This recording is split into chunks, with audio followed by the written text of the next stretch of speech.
It's Tuesday morning, 7:15 a.m.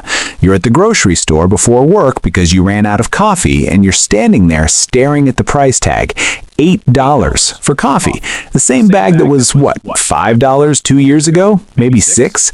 And you're doing that thing where you're trying to remember what it used to cost, trying to convince yourself you're wrong about the price increase. But you're not wrong. You grab it anyway because you need coffee to function, and as you're walking to the register, you're thinking about your salary, which is basically the same as it was 2 years ago. Maybe you got a 3% raise last year? That's an extra $150 a month if you're making $60,000, except your rent went up $200. Your car insurance went up. Your groceries, well, you're holding the evidence of that right now. So here's the thing nobody really explains. Why does everything you buy get more expensive every single year while what you earn barely moves? And I don't mean the economic textbook answer. I mean the real answer, the one that actually explains why you feel like you're working harder and falling further behind. My name is Peter, and if you're curious about why your paycheck never seems to keep pace with your expenses and how to actually think about money in a way that doesn't leave you constantly stressed, make sure you hit that subscribe button, because what I'm about to show you changes how you see the entire economic game you're playing. Let's start with what sounds reasonable. Let's say you make $55,000 a year. That's pretty typical for someone in their late 20s, early 30s. Maybe you're in marketing, maybe you're in IT, maybe you're a teacher or a project coordinator. Doesn't really matter. $55,000 sounds like you should be doing okay, right? That's about $4,583 a month before anything gets taken out. Except, well, taxes exist. Federal income tax, state tax depending on where you live, Social Security, Medicare. By the time all that's done, you're losing anywhere from 25 to 30% depending on your state. Let's say 27%. So that $4,583 becomes about $3,345 that actually hits your bank account. You're already down over $1,000 and you haven't paid for a single thing yet. Now let's talk about where that money goes. Rent. If you're in any city worth living in for your career, not even expensive cities like New York or San Francisco, just normal cities, you're paying at least $1,400 for a one-bedroom apartment, maybe $1,600 if you want to live somewhere you don't hate. Let's say $1,500. That's $18,000 a year just to have walls and a door. You're down to $1,845 a month. Car payment. Maybe you financed something reasonable, like a used Honda or Toyota. You're paying $380 a month. And car insurance, that's another $180 a month if you're lucky and have a clean record. So there's $560 gone. You're at $1,285 now. Student loans. If you went to college, which most people in this income bracket did, you've got loans. Average payment is around $350 a month, down to $935. Health insurance. If your employer doesn't cover it fully, and most don't anymore, you're paying maybe $150 out of pocket for your share of the premium. $5. Utilities and phone. Power, water, internet, phone bill, that's easily $180 combined. You're at $605 now. Groceries, and I mean actual groceries, not eating out. If you're cooking at home, trying to be responsible, you're spending $350 minimum, closer to $400 if you're not eating ramen every night. Let's say $375. You've got $230 left for the entire month. That's for gas to get to work. That's for any clothes you need. That's for if your car breaks down, if you get sick, if literally anything unexpected happens. That's for having any kind of social life whatsoever. $230. And this is assuming nothing goes wrong. This is assuming you don't have credit card debt you're trying to pay off, which most people do. This is assuming you're not trying to save for anything. This is just survival. You're doing everything you're supposed to do. You went to school, you got the job, you pay your bills on time, you're being a responsible adult, but you never feel secure. You never feel like you're building towards anything. You're just stuck. Every month feels like threading a needle, hoping nothing unexpected happens. So most people think the solution is to earn more money, get a raise, prove your value at work, find a better paying job, hustle your way up to $70,000, $80,000, and suddenly you'll have breathing room. That's not how it works. That's the trap. Here's what actually happens. Let's say you work hard, you're valuable, and you get a significant raise. You go from $55,000 to $65,000. That's $10,000 more per year. Sounds like a real difference, right? Like you just leveled up financially. Except taxes take 30% of that increase. So that $10,000 raise is really $7,000 in your pocket. That's $583 extra per month. And for about 2 weeks, you feel wealthier. You feel like you made it. You breathe a little easier. Then it happens. You start thinking, well, I'm making more now. I can finally afford a nicer place. So you move to an apartment that's $300 more a month. You've been driving that 2015 Honda Civic for years, and you're making good money now. So maybe you upgrade to something newer. Maybe your car payment goes up $200 a month. You start buying the nicer groceries, the organic stuff, the name brands instead of the store brands. There's an extra $80. You add a couple streaming services you've been wanting, another $25. You go out to eat more because you can afford it now. That's easily $150 more a month. You do the math on that, $300 plus $200 plus $80 plus $25 plus $150. That's $755. You got an extra $583 from your raise, and you just added $755 in new expenses. You're actually worse off than before. You're making more money, and you have less financial security. This is called lifestyle inflation, and it's how the system keeps you exactly where you are no matter how much you earn. You make more, you spend more. The gap never closes. You're on a treadmill that just keeps speeding up. This happens because of something called hedonic adaptation. Your brain doesn't register absolute wealth. It registers change. When you get that raise, for about 2 weeks, your brain floods you with good feelings. You feel successful. You feel secure. You feel like you've arrived. But then your brain adapts to your new baseline. That nicer apartment stops feeling nice. It just feels normal.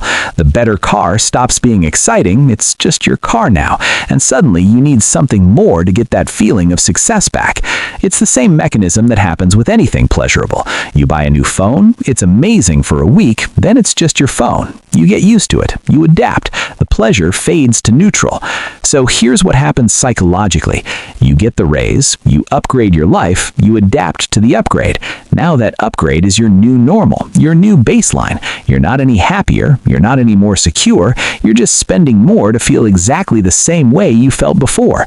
That's why people making $150,000 a year often feel just as stressed about money as people making $50,000. Different numbers, same treadmill, same adaptation cycle, same feeling of never having enough.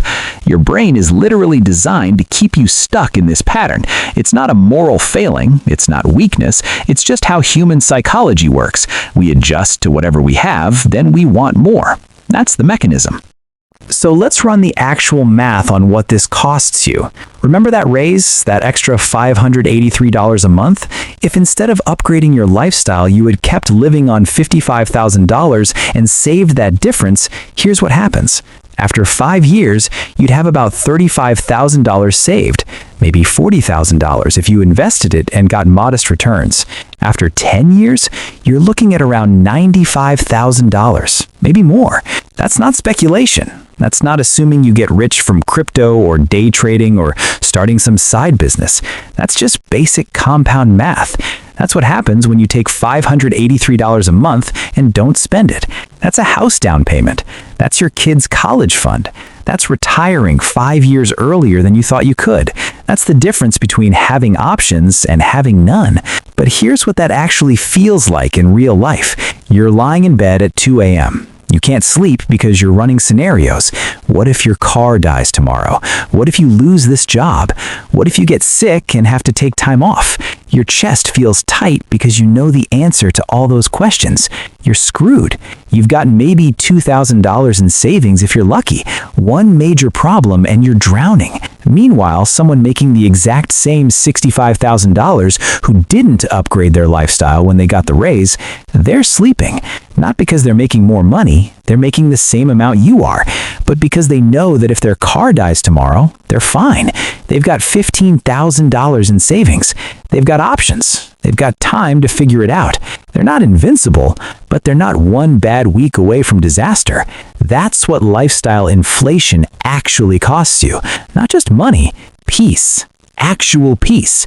So here's how people with actual financial calm think about this differently. And I'm not talking about rich people who inherited money or got lucky with some startup. I'm talking about people making $50,000, $60,000, $70,000 who sleep well at night, who don't check their bank account with anxiety, who feels secure. When they get a raise, here's what happens in their head. It's not, what can I afford now? It's, how much more freedom did I just buy myself? They see that extra $583 a month as options, not as permission to spend. Maybe they put $450 toward investments and use $133 to upgrade one specific thing that genuinely improves their life. Not their apartment and their car and their entire lifestyle. One thing.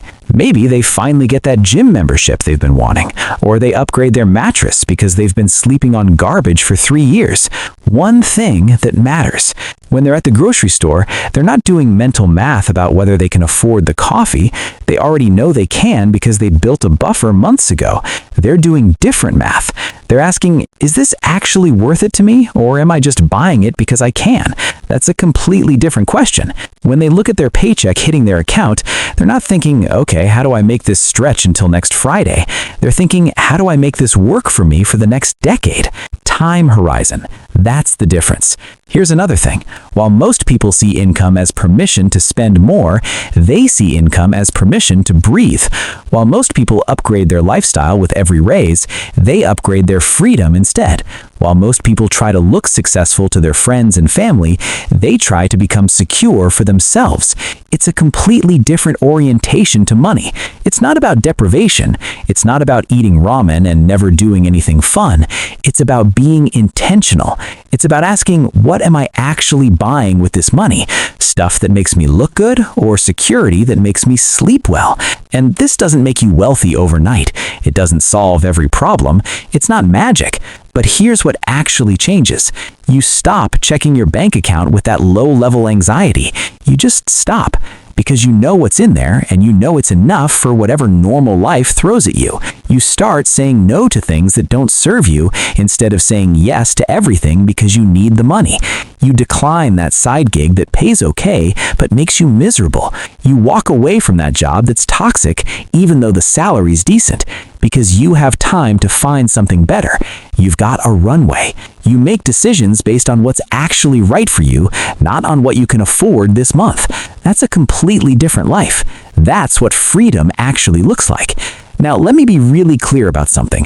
This isn't sexy. Nobody's posting on Instagram celebrating the fact that they kept their same apartment when they got a raise. There's no viral moment here. Your friends aren't going to think you're impressive because you drive a 2018 Corolla while making $70,000. It's boring. It's slow. It's the opposite of exciting. But here's what it actually does. It gives you peace. Real peace. The kind where you're not constantly running financial scenarios in your head, where you sleep through the night, where you can think about your actual life instead of just surviving month to month. And that peace, that's worth infinitely more than looking successful while being broke. So here's the thing about why salaries rise slowly, but prices rise fast. It's not actually about inflation or corporate greed or minimum wage or any of that macro stuff. I mean, those things matter, but that's not what's keeping you stuck. What's keeping you stuck is that every time you get a little more, you spend a little more, and the gap between your income and your peace of mind never actually closes.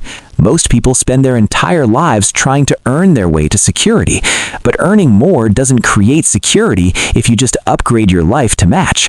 This feels impossibly slow because it is slow. It's not immediate gratification, it's delayed security. And that's hard because everything in our culture, every ad, every social media post, every message you get tells you to do the opposite, to upgrade, to treat yourself, to show the world you're making it. Success isn't the six-figure salary. Success isn't the nice car or the downtown apartment or the fancy dinners. Success is waking up on a random Wednesday and not immediately thinking about your bank account. Success is breathing normally when unexpected expenses come up because you know you can handle them. That's it. That's the whole thing. The question isn't how do I make more money? The question is what am I trading for my freedom? You can look rich or you can be free. Most people choose to look rich and wonder why they're stressed all the time. The smart ones choose freedom and actually sleep at night. Financial calm is available to you right now. It's closer than you think. You just have to know what you're actually building. Just the reality most people feel but never see clearly enough to change. If this changed how you think about money, hit that like button. I break down these patterns every day.